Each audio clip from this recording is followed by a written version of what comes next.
Hello student, welcome on my channel study with Srishti. पिछले lecture में हम लोग पढ़े थे कि inverse of a matrix using elementary operation. आज देखेंगे हम कि to calculate matrices P and Q where P A Q equal to I R 0 0 0 and P and Q are non singular. यहाँ पर पी और क्यू क्या है? नॉन सिंगुलर मैट्रिक्स है। ठीक, चलिए हम इसको एग्जांपल के थ्रू समझते हैं कि क्या दिया। Find the matrix P and Q where P A Q in the normal form.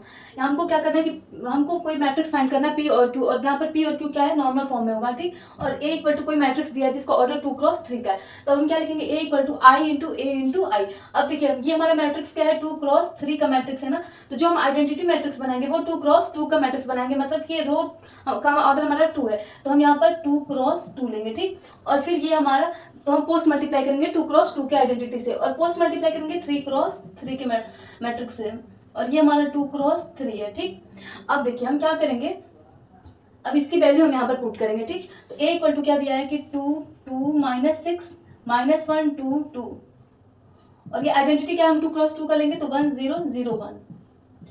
अब हम ए को ऐसे ही रहने देंगे, ए की वैल्यू नहीं पुट करेंगे। ठीक, और ये हम आइडेंटिटी 3x3 का बनाएंगे, तो ये 1 0 0 0 1 0 0 0 1 हो गया।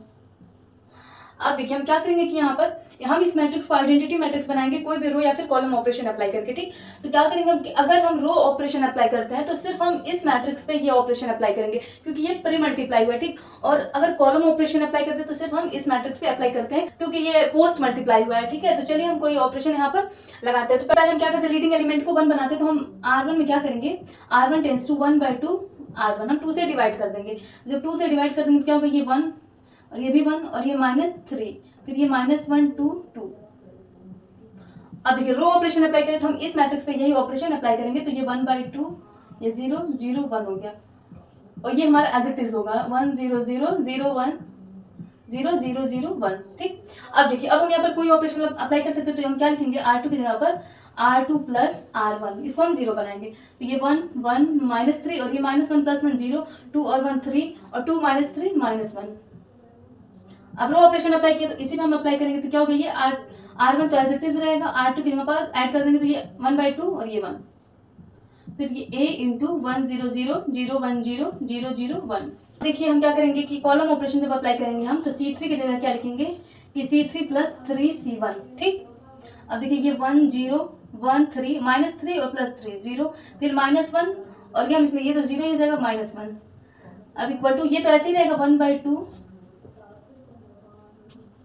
0 1/2 1, और ये ए। अब कॉलम ऑपरेशन जब अप्लाई किया तो हम इस मैट्रिक्स पे यही ऑपरेशन अप्लाई करेंगे, तो ये 1 0 0 0 1 0 और ये C3 + 3C1, तो 0 और +3 3, फिर 0 + 0, और ये क्या हो गया कि 1 और +0 1।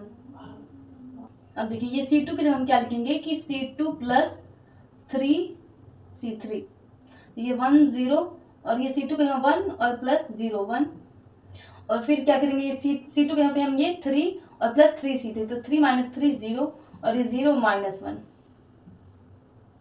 Equal to 1/2 1/2 0 1 A 1। और अब देखिए कॉलम ऑपरेशन अप्लाई किया तो हम इसी मैट्रिक्स पे अप्लाई करेंगे, तो C1 तो एज इट इज रहेगा, C2 के यहाँ क्या लिखेंगे? C2 + 3C3, तो 0 + 3 3 3 9, ये 9 हो गया, फिर क्या हो गया? ये 1 + 0 0 और ये 0 + 3 3 और ये 3 0 1 हो गया। ठीक है, अब देखिए हमको क्या करना है, इसको हम कैसे 0 बना सकते हैं? अगर हम यहाँ पर लगाएं कॉलम ऑपरेशन C2 का हम क्या लिखें? C2 - C1।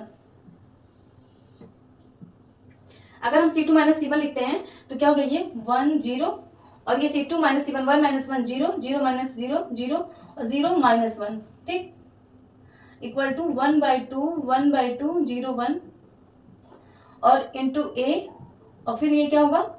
ये 1 फर्स्ट कॉलम तो एज इट इज रहेगा 1 0 0, सेकंड क्या? C2 - C1 9 - 1 8 1 - 0 1 3 - 0 3 3 0 1। अब देखिए हम क्या करेंगे? हम पहले क्या करेंगे, या तो इस माइनस को हटाएं और या फिर हम पहले इसको इंटरचेंज करें। तो पहले हम इसका माइनस हटाते हैं, तो हम क्या करेंगे कि C3 में क्या करेंगे? -1 × C3 -1 से मल्टीप्लाई कर देंगे, तो ये 1 0 0 0 और ये 0 और ये 1 हो गया। ठीक, इक्वल टू ये 1/2 0 1/2 1 इंटू A।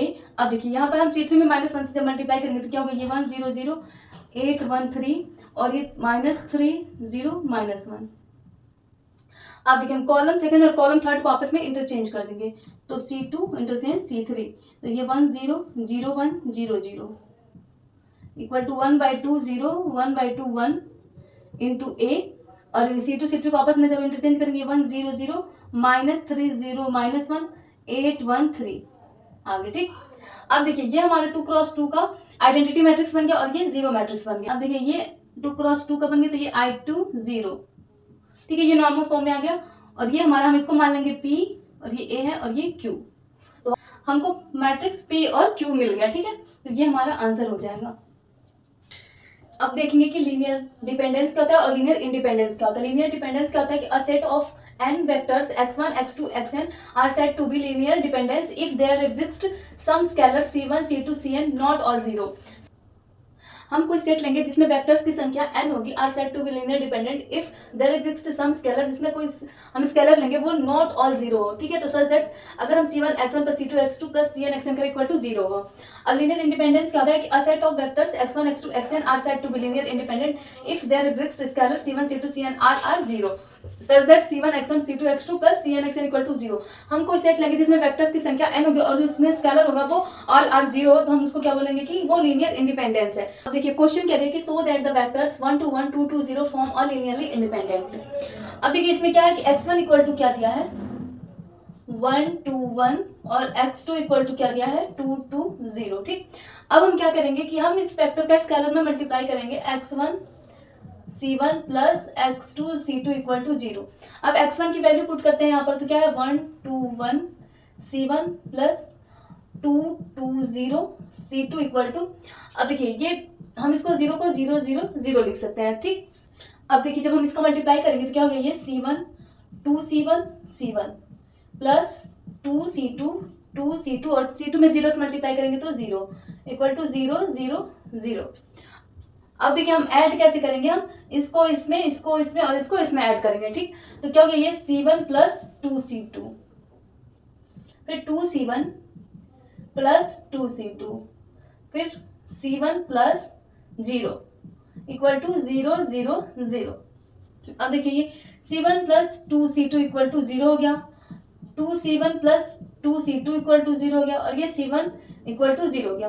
अब c1 की वैल्यू यहाँ पे 0 आ गई, तो जब c1 की वैल्यू 0 आ गई तो हम इस इक्वेशन में इसकी वैल्यू पुट करेंगे, तो 0 plus 2c2 equal to 0 c2 equal to 0, ठीक है, c1 और c2 दोनों 0 आ गया, c1 and c2 both are 0,